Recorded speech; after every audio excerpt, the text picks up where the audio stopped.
చూసారు కదా, సంజన ఎలిమినేట్ అయింది. బిగ్ బాస్ మొన్న వీళ్ళందరికీ యాపిల్కి సంబంధించిన టాస్క్ అయితే పెట్టారు. అండ్ ఈ యాపిల్లో రంగురంగుల విత్తనాలు అయితే ఉన్నాయి. అండ్ ఈ యాపిల్లో రెడ్ కలర్ విత్తనం ఉన్న వాళ్ళకి ఈరోజు ప్రత్యేకమైన పవర్ అయితే ఇచ్చాడు బిగ్ బాస్. అండ్ ఈ రెడ్ కలర్ విత్తనాలు హరీష్, భరణి, పవన్ కళ్యాణ్, డీమన్ పవన్ అండ్ రామురాతుడు వీళ్ళ ఐదుగురికి అయితే వచ్చినాయి అనమాట. అండ్ వీళ్ళ ఐదుగురికి అయితే ఒక ప్రత్యేకమైన పవర్ ఇచ్చాడు బిగ్ బాస్. అదేంటంటే హౌస్ మేట్స్లో ఒకరిని ఎలిమినేట్ చేయమని చెప్పాడు. అండ్ వీళ్ళందరూ ఏకాభిప్రాయంతో సంజన పేరు అయితే చెప్పారబ్బా.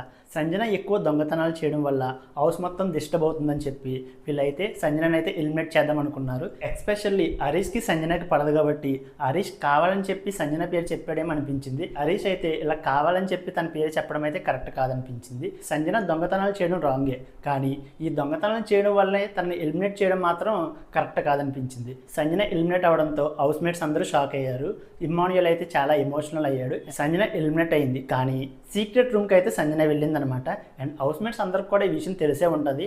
కావాలని చెప్పి అలా ఎమోషనల్ అయినట్టు, షాక్ అయినట్టు యాక్ట్ చేశారేమో అనిపించింది. సంజన నిజంగా ఎలిమినేట్ అయినట్టు సాటర్డే ఎపిసోడ్లో నాకు సార్ స్టేజ్ మీదకి పిలిచి వీళ్ళందరితో మాట్లాడించి నిజంగా ఎలిమినేట్ అయిందని చెప్పి నమ్మించేలా చేసి లాస్ట్కి సీక్రెట్ రూమ్లోకి అయితే సంజనని పంపిస్తారు. అండ్ సీక్రెట్ రూమ్లోకి వెళ్ళిన సంజన అయితే చాలా అడ్వాంటేజ్ ఉందని నాకు అనిపించింది.